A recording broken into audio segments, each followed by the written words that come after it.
کسی نے مجھ سے مسئلہ پوچھا کہ بھئی یوتھ کلب والوں کو آپ کیسا سمجھتے ہیں؟ میں نے کہا بہت اچھا کام کر رہے ہیں ماشاءاللہ. انہوں نے کہا نہیں، وہ ان سے کسی نے مسئلہ پوچھا ہے. اب پتہ نہیں ان سے پوچھا بھی ہے کہ نہیں پوچھا، لوگ غلط خبریں بھی پھیلا دیتے ہیں.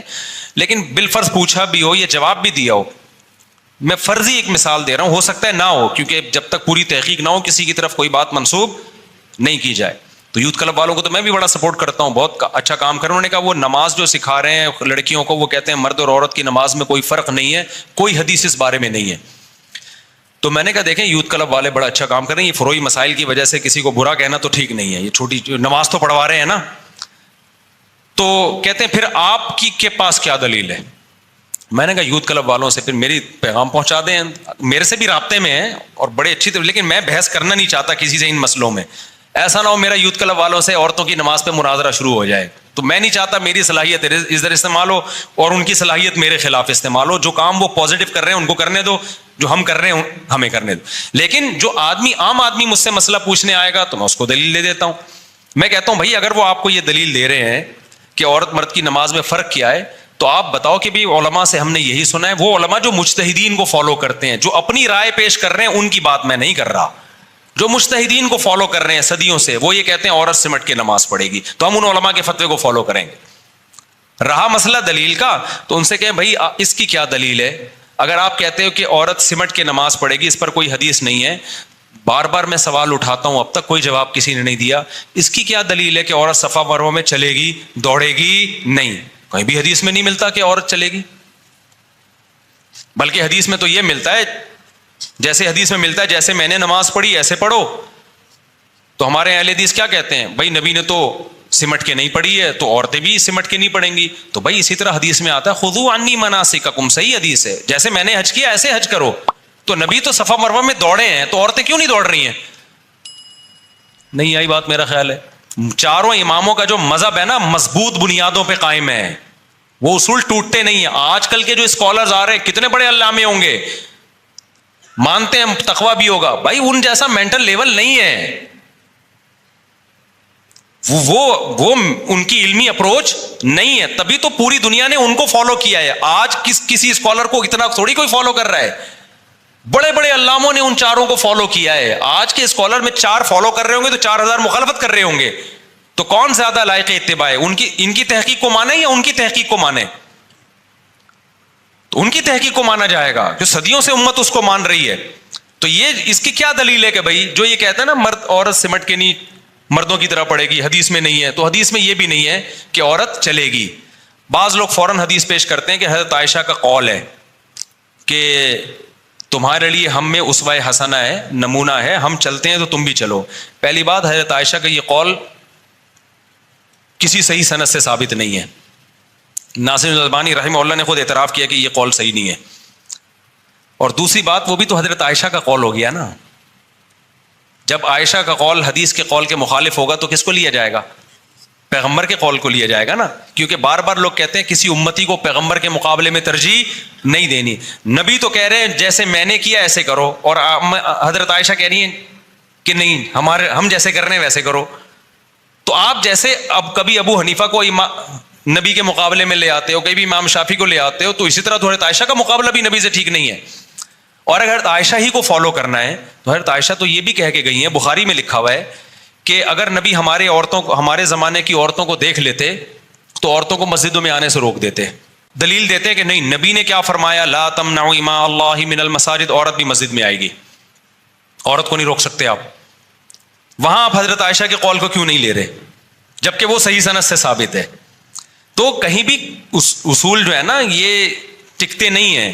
تو میں ان لوگوں سے سوال کرتا ہوں جو عورت کو کہتے ہیں سمٹ کے نماز نہیں پڑھے گی، چوڑی ہو کے مردوں کی طرح نماز پڑھے گی، اور دلیل مانگتے ہیں، تو وہ دلیل اس پہ بھی ہمیں دیں کہ عورت صفا مروہ میں چلے گی دوڑے گی نہیں. وہ اس پہ بھی دلیل دیں کہ عورت رمل نہیں کرے گی. ہم جب جاتے ہیں نا عمرہ کرنے، حج کرنے، تو پہلے 3 چکروں میں سینہ اکڑا کے کرتے ہیں. عورت سینہ نہیں اکڑاتی، حالانکہ نبی نے تو سینہ اکڑایا ہے، اور نبی نے فرمایا کہ جیسے میں نے عمرہ کی حج کی ایسے کرو. تو عورت کو بھی آپ حکم دیں. نبی صلی اللہ علیہ وسلم نے زور سے لبیک کہا، عورت کیسے لبیک کہتی ہے؟ آہستہ لبیک کہتی ہے. کوئی دلیل نہیں ہمارے پاس. عبداللہ بن عمر کا ایک قول ہے، وہ بھی ضعیف سند سے ہے، وہ بھی صحیح حدیث نہیں ہے. تبھی میں نے کہا تھا کہ آج کل کے جو نئے نئے اسکالرز آ رہے ہیں نا، اب یہ اجتہاد کر کر کے ہر اجماعی مسئلے کو چینج کریں گے. تو ہمارے پاس کیا دلیل ہے صفا مروہ میں چلنے کی؟ اجماع امت. کیا دلیل ہے بھائی؟ صدیوں سے اسی طرح ہوتا چلا آ رہا ہے. امت گمراہی پہ جمع نہیں ہو سکتی. امام بخاری نے ایک روایت پیش کی ہے کہ اسلاف سے کہ ایک خاتون مردوں کی طرح نماز پڑھتی تھی. ہم کہتے ہیں یہی دلیل ہے کہ ان کے علاوہ ساری عورتوں کی طرح نماز پڑھتی تھی. ٹھیک ہے نا؟ تبھی امام بخاری کو ایک خاتون ملی، ان کا تذکرہ کر دیا. اور پھر چاروں اماموں کا اجماع ہوا ہے اس کے اوپر. پھر وہی جیسے صفا مروہ پہ چلیں گی، دوڑے گی نہیں. کیوں؟ اجماع امت ہے بھائی. لبیک آہستہ کہیں گی، کیوں؟ اجماع امت ہے. تو اسی طرح صدیوں سے سعودی عرب میں بھی آج سے 100 سال پہلے آپ جائیں تو ان کے بوڑھوں سے پوچھیں، وہ کہیں گے ہمارے یہاں بھی عورتیں سمٹ ہی کے نماز پڑھا کرتی تھیں. تو یہ تو اب چینج ہوا ہے سعودی عرب میں. جیسے صدیوں سے 20 ہو رہی تھی، اب 8 کر دی انہوں نے، 10 کر دی. تو صدیوں سے جو چیز چلی آ رہی ہے وہ ٹھیک ہے. جو آج چینج ہو رہی ہے وہ ٹھیک نہیں ہو سکتی. سمجھتے ہو کہ نہیں سمجھتے ہو؟ تو اب کیا ہوا ہے کہ میں نے ایک پیشگوئی کی تھی کہ دیکھنا اب جو جدید جو اسکالرز آ رہے ہیں نا، وہ اجماعی مسائل کو چینج کریں گے اور وہی کہیں گے کہ اس پہ کوئی دلیل نہیں ہے. اور میں نے ایسی پیشگوئی کر دی تھی کہ دیکھنا کچھ اسکالرز فتویٰ دیں گے کہ عورت صفا مروہ میں چلتی کیوں ہے، عورت دوڑے گی کیونکہ چلنے کی کوئی دلیل نہیں ہے. تو مجھے فتویٰ مل گیا ناصر الالبانی رحمہ اللہ کا. انہوں نے باقاعدہ فتویٰ دیا ہے کہ عورت دوڑے گی صفا مروہ میں، اور دلیل یہی دی ہے کہ نبی جب دوڑے ہیں، اور بلکہ اس سے بھی اوپر کی دلیل دی ہے. بھائی جب نبی دوڑے ہیں، بلکہ حضرت ہاجرہ وہ تو خاتون تھی نا، حضرت ابراہیم کی زوجہ، تو جن کی سنت میں ہم دوڑ رہے ہیں وہ تو عورت تھیں. تو عورتوں کو تو اور دوڑنا بنتا ہے. اب جب انہوں نے فتویٰ دیا نا تو لوگ حیران ہیں، بھائی یہ تو زندگی میں کبھی ایسا ہوا ہی نہیں. تو سعودیہ ہی کے مفتیان کرام نے ان پہ رد کیا. انہوں نے بولا بھائی یہ تو اجماع امت سے ثابت ہے، اس پہ دلیل کی ضرورت نہیں ہے. تو ہم کہتے ہیں حضرت یہ بھی اجماع امت سے ثابت ہے کہ عورتیں سمٹ کے نماز. آپ پرانے فتاوی میں کوئی ایک قول تو کسی مجتہد کا دکھا دو. ہم آپ کو دکھائیں گے ابو حنیفہ کی کیا قول ہے، امام شافعی کا کیا قول ہے، امام احمد کا کیا قول ہے، امام مالک کا کیا قول ہے. یہ سارے بڑے بڑے محدثین تھے بھائی. امام احمد تو امام بخاری کے استاذ ہیں. آپ آج کے اسکالر، اچھا پھر لوگ کیا کہتے ہیں، ہم دیوبندیوں مفتیوں کو نہیں مانتے. ہم مانتے ہیں وہ فلانے مفتی وہ عربی ہیں. بھائی میں نہیں کہہ رہا ہمیں مانو، امام احمد امام بخاری کے استاذ ہیں، ہم ان کا فتویٰ پیش کر رہے ہیں. کمال کی بات ہے دیوبندیوں سے بغض میں امام ابو حنیفہ کو بھی چھوڑ دیا، امام مالک کو بھی چھوڑ دیا، امام احمد کو بھی چھوڑ دیا، امام شافعی کو بھی چھوڑ دیا، اور کسی عربی کے فتوے کو فالو کر رہے ہیں. اور لیبل کیا لگا رہے ہیں کہ دیوبندیوں کو کیا پتا، ان بر صغیر کے مولویوں کو کیا پتا. جو بھی علم حاصل کرے گا نا، وہ چاہے بر صغیر کا ہو، چاہے وہ انڈیا کا ہو، چاہے وہ بنگلہ دیش کا، اس کو سب پتا ہوگا. جو علم حاصل نہیں کرے گا وہ مکہ کے اندر بھی پیدا ہوا ہوگا نا، اس کو پتا نہیں ہوگا. تو اس لیے ملتے جلتے ناموں، میں نہیں کہہ رہا کسی عالم کی شان میں گستاخیاں کرنا شروع کر دیں، کسی عربی یا کسی سلفی. علماء سب ہمارے لیے قابل احترام ہیں، لیکن اختلافات میں کرو گے کیا؟ قرآن و سنت کی اس تشریح کو مانو گے جو ان ائمہ نے تشریح کی ہے. سمجھتے ہو کہ نہیں سمجھتے؟ بار بار میں یہ مضمون اس لیے بیان کرتا ہوں، اپنا منجن بیچنے کے لیے نہیں، صرف اس لیے یہ مضمون بیان کرتا ہوں کہ قرآن و سنت کے نام پہ امت کا شیرازہ بکھر رہا ہے. امت ٹوٹ رہی ہے بے لگام اونٹ کی طرح. کبھی کوئی ادھر سے فتویٰ نکل کے آئے گا، وہ کہہ رہے قرآن و سنت، وہ کہہ رہے قرآن. ہمارے مسقط میں ایک دوست ہے میری، ان سے بڑی بحث ہوتی رہتی ہے. انہوں نے کسی عربی نا عالم کا مجھے ویڈیو بھیجی، کسی سلفی عربی عالم تھے، لال رومال، بڑے خوبصورت ماشاءاللہ. انہوں نے کسی نے مسئلہ پوچھا کہ کیا ہم پر لازم ہے کہ ایک فقہ کو ہم فالو کریں یا مجتہدین کو فالو کریں؟ انہوں نے کہا کلا، ہم صرف قرآن و سنت کے پابند ہیں. تو انہوں نے کہا دیکھیں کتنی مضبوط بات ہے. میں نے کہا یہ بات بہت مضبوط ہے، لیکن اس کے پیچھے یہ پیغام ہے کہ وہ قرآن و سنت کے پابند نہیں تھے. یہ ہیں باقی وہ کیا کر رہے تھے؟ وہ قرآن. اور میں نے کہا سعودی عرب میں جب تک فقہ حنبلی قانونی طور پر مضبوط تھا نا، سعودی عرب میں دین میں تحریف کا راستہ نہیں کھلا تھا. علماء پابند تھے. سعودیہ ہی کے بڑے عالم سے کسی نے پوچھا کہ آپ فقہ حنبلی پہ فیصلہ کیوں کرتے ہیں، قرآن و سنت پہ کیوں نہیں کرتے؟ انہوں نے کہا ایسا سوال کر رہے ہو جیسے فقہ حنبلی قرآن و سنت کے علاوہ کسی اور چیز کا نام ہے. ٹھیک ہے نا، ایسا احمقانہ سوال. لیکن ہوا کیا ہے، جب فقہ حنبلی کو سعودیہ میں چھوڑا گیا ہے نا، تو قرآن و سنت کے نام پہ اب کیا ہو رہا ہے، عرب ملکوں میں اب یہ ہونے لگا ہے کہ گورنمنٹ جس چیز کو حلال کرنا چاہتی ہے نا، اپنی مرضی کے مولوی لا کے قرآن و سنت کا لیبل لگا کے مارکیٹ میں چلتا کر دیا. جیسے کہ پاکستان میں تو بہت پہلے سے ہو رہا ہے. اگر پاکستان میں گورنمنٹ ایک فقہ کی پابند ہوتی نا، یا ایک کی نہ ہوتی، کم از کم اس کی پابند ہوتی کہ چاروں فقہ سے خروج کرنے کی آپ کو اجازت نہیں ہے، اتنی بھی پابندی ہوتی، تو یہ جو عدالت میں قرآن و سنت کے نام پہ تحریف کا راستہ کھلا ہوا ہے، یہ راستہ نہ کھلتا۔ اب جج اب گورنمنٹ پتہ کیا کرتی ہے؟ ایوب خان نے پہلے یہ کیا تھا، ایوب خان کو دوسری شادی پہ پابندی لگانی تھی، تو اس نے کیا کیا بھائی، یہاں کے مولویوں سے فتویٰ لیا، سب نے کہا بھائی حرام ہے، پابندی نہیں لگا سکتے آپ۔